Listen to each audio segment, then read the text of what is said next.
Halo, selamat siang anak-anak. Terimalah salam Buddhis. Namo Buddhaya. Anak-anak, bagaimana kabar kalian siang ini? Di jam pelajaran terakhir, berjumpa lagi di BDR Bahasa Indonesia pada hari ini, hari Kamis, tanggal 29 Juli 2021. Baik, siswa-siswi kelas 8 masih semangat ya. Hari ini kita belajar lagi tentang teks berita ya.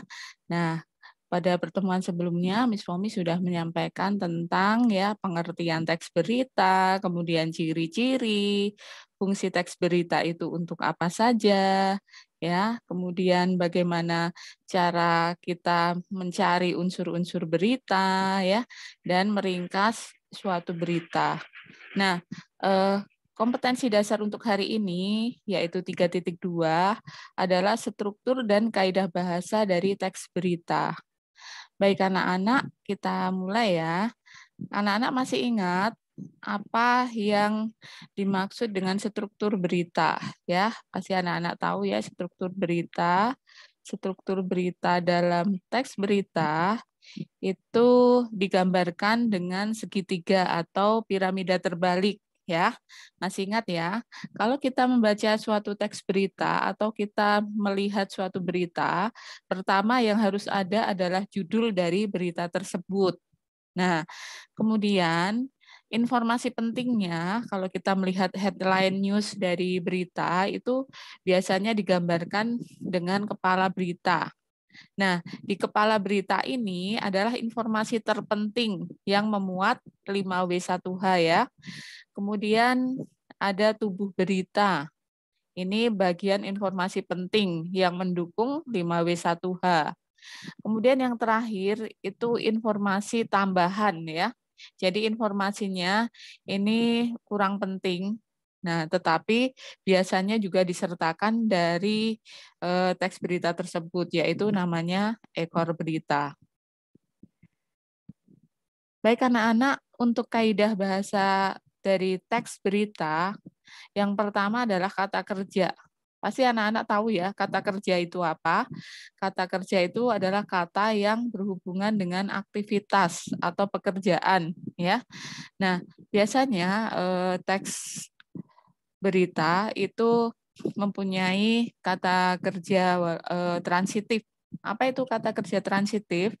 Kata kerja transitif itu adalah kata kerja yang dimana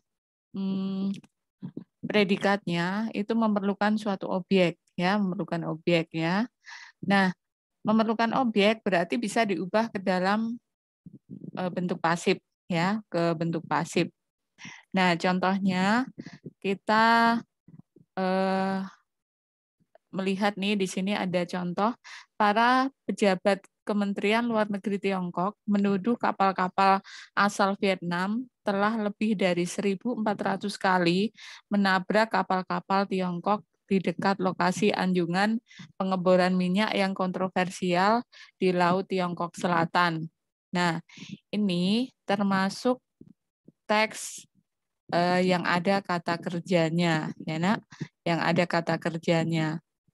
Nah, di dalam teks yang ada kata kerjanya ini, itu kita melihat bahwa ada kata menuduh, ya. Menuduh itu adalah kata kerja, ya. Oke, kata kerjanya berupa kata kerja transitif. Kemudian kata kerja pewarta, ya. Kata kerja pewarta ini mengindikasikan suatu percakapan, ya.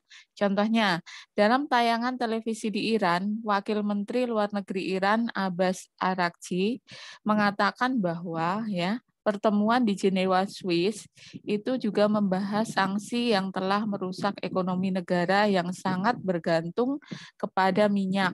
Nah, ini di sini mengindikasikan percakapan. Nah, biasanya di sini adalah kata yang mengatakan bahwa ya ada di sini kata mengatakan bahwa berarti ini termasuk kata atau kalimat tidak langsung ya, mewartakan, memberitahukan. Kemudian yang ketiga, penggunaan bahasa yang bersifat standar atau baku. Anak-anak pasti sudah tahu ya, apa yang dimaksud dengan kata baku. Ya, benar ya, kata baku itu adalah kata yang resmi, yang berpedoman pada penggunaan Kamus Besar Bahasa Indonesia. Baik, yang keempat adalah penggunaan kalimat langsung. Ya, penggunaan kalimat langsung ini biasa dalam berita itu biasanya dari reporter mewawancarai seorang narasumber ya atau beberapa narasumber biasanya menggunakan kalimat langsung ya. Nah, kalimat langsung ini ditandai dengan tanda petik ya kalau kita melihat dalam bentuk teks ya. Kalau kita mewawancarai langsung narasumbernya, berarti kita mengutip pernyataannya berbicara secara langsung dengan narasumber. Ya, di sini ada contoh-contohnya. Kami yakin bahwa bukti yang kami berikan sudah cukup kuat, kata pengacara penggugat. Nah, di sini ada tanda petik, berarti ini adalah kalimat langsung. Ya, kemudian ada contoh lagi, ibu berkata, jangan melewati jalan di samping karena masih tergenang air akibat banjir. Ini juga ada petikan langsungnya. Ya, Ibu guru berkata, besok kita akan mengadakan upacara Hari Pendidikan Nasional. Nah, ini juga sama, mengutip pernyataan dari Ibu guru. Kemudian pelaku sudah kami tetapkan sebagai tersangka. Saat ini kami terus mengembangkan kasusnya. Ucap Sutama. Nah, ini juga termasuk kalimat langsung ya. Kalimat yang menggunakan kutipan-kutipan langsung berupa tanda petik 2. Dapat dipahami ya, Nak? Oke, lanjut ke kalimat tidak langsung. Kalau tadi kalimat langsung itu berarti kalimat yang secara langsung kita ucapkan atau kita mengucapkan secara langsung kepada orang yang kita yang berlawanan dengan kita atau orang yang sedang berbicara dengan kita ya. Nah, sedangkan kalimat tidak langsung itu hanya memberitahukan perkataan orang lain ya. Jadi kita memberitahukan orang lain berbicara apa ya. Kita posisinya sedang mengatakan apa yang dilakukan oleh kata ganti orang ketiga ya. Contoh, wartawan bertanya kepada Kadis Pen Polri tentang siapa-siapa yang menjadi biang keladi dari bom Bali itu. Nah, jadi wartawan tanya kepada Kapolri ya. Nah, wartawan ini menanyakan siapa-siapa yang menjadi biang keladi dari bom Bali itu. Jadi wartawannya mengutip ya pernyataan dari Kadis Pen Polri berupa pemberitahuan ya. Kemudian polisi menggertak 3 orang pencuri yang baru saja tertangkap agar mereka masuk satu persatu. Nah, ini polisinya menceritakan kepada wartawan atau menceritakan kepada orang lain bahwa ketika ada penangkapan itu polisinya menggertak ya, menggertak atau memarahi 3 pencuri dan disuruh masuk ya, suruh masuk ke sel atau disuruh masuk ke mobil yang untuk menangkap para pencuri ya. Kemudian yang ketiga itu Kapolri menyuruh Kapolda Banten untuk menunggu atau menyarankan agar mereka menanyakan dahulu penyebab kerumunan dalam masa pandemi ini. Nah, itu juga termasuk kata kalimat tidak langsung ya. Di sini ada kata menyarankan agar ya. Baik seperti itu. Nah, ini untuk yang nomor 5. Sekarang nomor 6, penggunaan kata kerja mental. Apa itu kata kerja mental?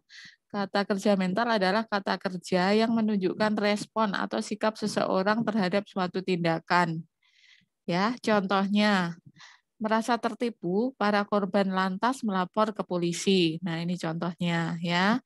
Di sini ada kata tertipu dan melaporkan. Jadi responnya tertipu dari tindakan dari para korban ya. Tertipu itu adalah kata kerja merupakan respon ya. Kemudian nomor 7, penggunaan fungsi kata keterangan waktu dan tempat, ya. Eh, kita tahu bersama bahwa 5W1H itu ada kapan, ya, ada di mana, ya. Jadi fungsi dari 5W1H yang menerangkan waktu dan tempat itu pasti ada dalam suatu berita, pasti ada dalam kaidah kebahasaannya. Contoh, ya, kata Kapolsek Wonosari Kompol Sutama saat dihubungi pada Minggu 8 Oktober 2017. Nah, di sini ada kata minggu, ya. Ada keterangan waktu minggu, ya. 8 Oktober 2017. Kemudian ada kata Kapolsek Wonosari, berarti ada Wonosari, merupakan keterangan tempat. Ya, oke. Kemudian yang ke-8 di sini ada penggunaan konjungsi temporal, ya. Konjungsi temporal itu biasanya merupakan urutan peristiwa waktu yang menjelaskan berita secara kronologis, ya. Nah, ditandai dengan kata-kata penghubung keterangan waktu, ya. Ada kemudian, ada sejak, ada setelah, ada sebelum, ada awalnya, ada akhirnya, dan lain-lain. Contoh di sini, pelaku datang ke sekolahan, kemudian langsung bilang kepada kepala sekolah untuk menyosialisasikan kupon wisata dan kuliner. Nah, di sini ada urutan keterangan waktu, kemudian. Nah, ini termasuk konjungsi temporal. Baik, dari kaidah bahasa nomor 1 sampai nomor 8, silakan anak-anak membaca kembali, kemudian dipahami ya, Nak. Nah, setelah ini Miss Fomi akan menyampaikan video tentang teks berita, ya, masih berita tentang perkembangan COVID-19 ya oleh WHO. Nah, nanti tugasnya adalah ada 2 ya, Nak. Yang pertama, kalian ringkas berita tersebut, ya, ke dalam paragraf, ya. Cukup 1 paragraf saja, ya. Cukup 1 paragraf saja. Ya, minimal ada 8 sampai 10 kalimat, ya. Kemudian dari video itu kalian cari ada 4. 1, kalimat yang menggunakan kata kerja. Kalian tahu ya, kata kerja itu biasanya menggunakan predikat berawalan me, meng, ya, menge. Nah, itu. Mengkan itu merupakan kata-kata kerja, ya. Kemudian ada kalimat langsung. Kalimat langsung itu kalimat yang tadi merupakan kalimat yang mengutip pembicaraan seseorang, ya.